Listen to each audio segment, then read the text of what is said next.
बोलिए श्रीमन नारायण भगवान की जय।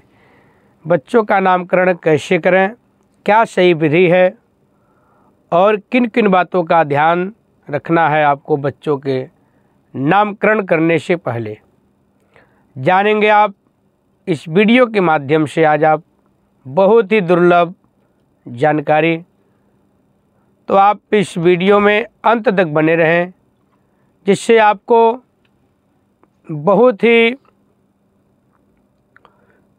उत्तम जानकारी प्राप्त होने वाला है। तो मैं आपको बताना चाहूँगा बच्चों का नामकरण कैसे करना है।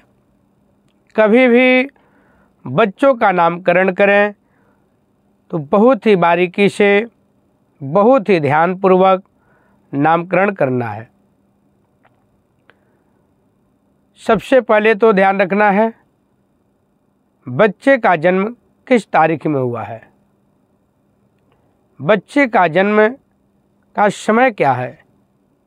समय भी बहुत ध्यान से देखना है, एक एक मिनट का भी उसमें महत्वपूर्ण है, क्योंकि किसी मिनट में कभी भी कोई योग बदल जाता है, कोई नक्षत्र बदल जाता है, चरण बदल जाता है, तो उसका सारा जो फलादेश होता है अलग हो जाता है।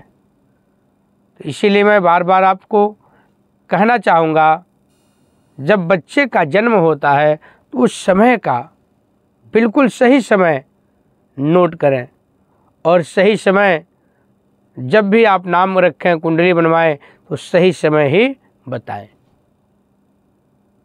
क्योंकि जब आप सही समय बताएंगे तभी सारा स्पष्ट हो पाएगा।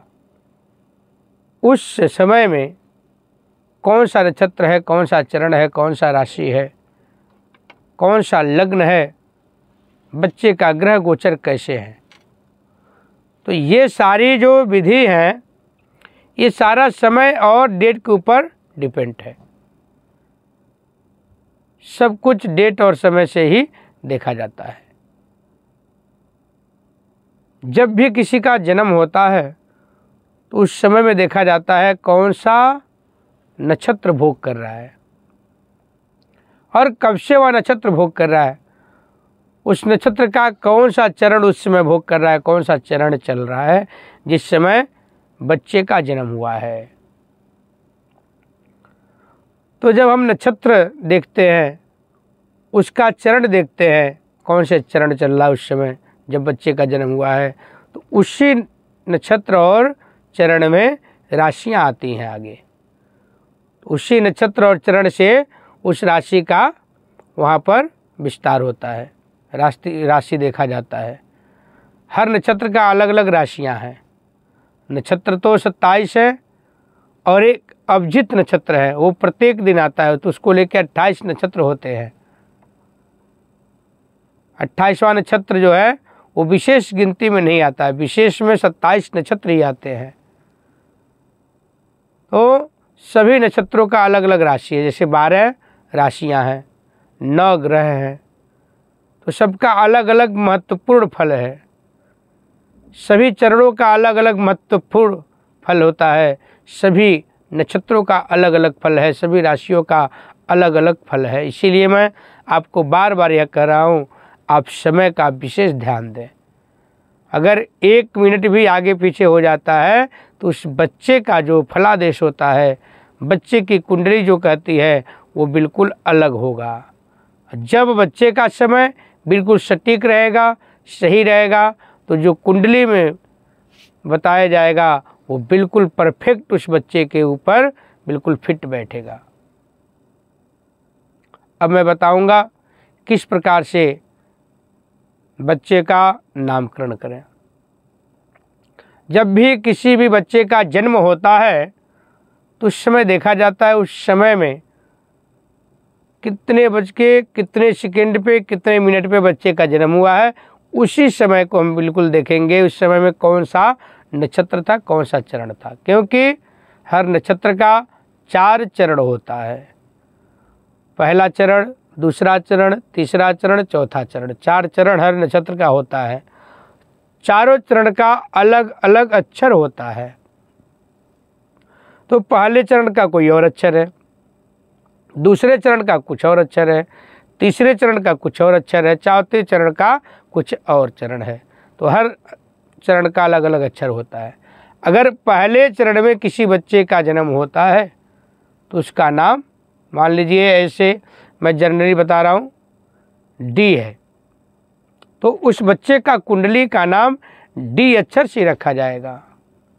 अगर दूसरे चरण में किसी का जी आ रहा है तो जी अक्षर से ही उसका नाम रखा जाएगा। जो अक्षर कुंडली का आता है, कुंडली का नाम उसी अक्षर से रखना चाहिए।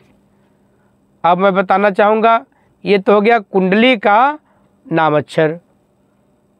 जब हम आगे बढ़ते हैं घर का नाम रखने के लिए, स्कूल का नाम रखने के लिए, तो घर और स्कूल का नाम कैसे रखें, किस विधि से रखें जिससे बच्चा अपने जीवन में ग्रोथ करे और सारी एक्टिविटी जो बच्चों की होती है समय समय पे उसकी बिल्कुल सही से होता रहे और वह बच्चा आगे भी चल कर के सभी क्षेत्र में, सभी विषय में वह सफल हो।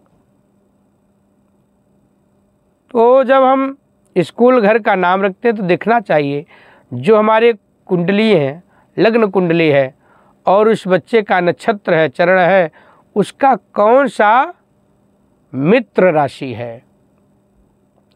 जब हम मित्र राशि देखेंगे तो हमें 3 मित्र राशि मिलेगा, हर नक्षत्र का, हर लग्न कुंडली का। तो उसमें हमें देखना है उसका मित्र राशि कौन कौन सा है। तो मित्र राशि आपको पता चल गई, जैसे मेष राशि है, तुला राशि है, कुंभ राशि है। तो मेष राशि का नाम क्या हो गया अक्षर ए, तुला राशि का हो गया आर, कुंभ राशि का यश। तो अगर हमें ये तीनों राशियां मित्र राशियां में मिला है तो हम उससे भी नाम रख सकते हैं, जिससे जो कुंडली का ग्रह है और जो हम मित्र राशि का नाम रख रहे हैं वो दोनों ग्रह जब एक साथ मिलेंगे तो और मजबूत हो जाएंगे। तो बच्चे को हर काम में और ज़्यादा सफलता मिलेगा क्योंकि उसके ग्रह अच्छे रहेंगे तो उसको हर चीज़ में सपोर्ट करेंगे, उसको जल्दी नुकसान नहीं होने देंगे। तो आप लोग इस बात का अवश्य ध्यान दें। जो इस तरह से नामकरण करते हैं उनके बच्चे सभी चीज़ों में बहुत कम मेहनत करके भी सफलताएं पाने लगते हैं, क्योंकि उनका सारा कुछ कुंडली के अकॉर्डिंग रखा गया है। सारा नाम, राशि, कुंडली का नाम सब बिल्कुल एक एक चीज़ बारीकी से देख करके किया गया है, नाम रखा गया है। तो वह बच्चा बहुत ही आगे चल के भाग्यशाली भी हो जाता है, क्योंकि कर्म के साथ साथ ये भी बहुत ज़रूरी है। हमें कौन सा रास्ता चुनना है, क्या करना है, ये तो सभी के मन में होता है और सब चाहते हैं कुछ अच्छा काम करें जिसमें हम सफलता पाएँ, सक्सेस हों। लेकिन जब तक हमारे भाग्य में जो है, अगर उस रास्ते पे हम नहीं चलेंगे तब तक कितना भी अच्छा काम कर ले, आप कुछ भी कर लें, आप सफलता नहीं पाते हैं, सफल नहीं होते हैं। जब आप बिल्कुल जो आपके भाग्य में है, जो आपके ग्रह गोचर कह रहे हैं, जो आपकी कुंडली बता रही है, अगर आप किसी भी विद्वान से, किसी भी आचार्य से सलाह लेकर के करते हैं तो वो सोने में सुहागा हो जाता है, क्योंकि आप जो है और कुछ न करके वही काम करते हैं जो उस बच्चे का ग्रह गोचर बता रहे हैं। तो उसमें सफलता मिलना 100% बिल्कुल भगवान की ईश्वरीय कृपा हो जाती है। और ग्रहों का जो सूर्य ग्रह है, चंद्रमा ग्रह है, बुध ग्रह है, मंगल ग्रह है, गुरु बृहस्पति ग्रह है, शुक्र ग्रह है, शनि ग्रह है, राहु ग्रह है, केतु ग्रह है, सब सपोर्ट करते हैं। ये जो 9 ग्रह हैं इनका भी जीवन में सबके ऊपर बहुत महत्वपूर्णता रहता है, बहुत ही इनका भी सही रहना, मजबूत रहना बहुत ही ज़रूरी होता है सभी के लिए, चाहे कोई भी हो। सबके जीवन में ग्रहों का मजबूत होना और सही अच्छे घर में बैठना बहुत ही महत्वपूर्ण होना चाहिए, क्योंकि इसी से हमारा सारा जीवन चलता है और आपका जो भी आने वाला समय है इसी के अनुसार चलता रहता है। अगर आप लोग इस बताए गए सारी बातों से संतुष्ट हैं तो आप लोग कमेंट में ज़रूर बताएं और कमेंट में लिखें जय श्री राधे।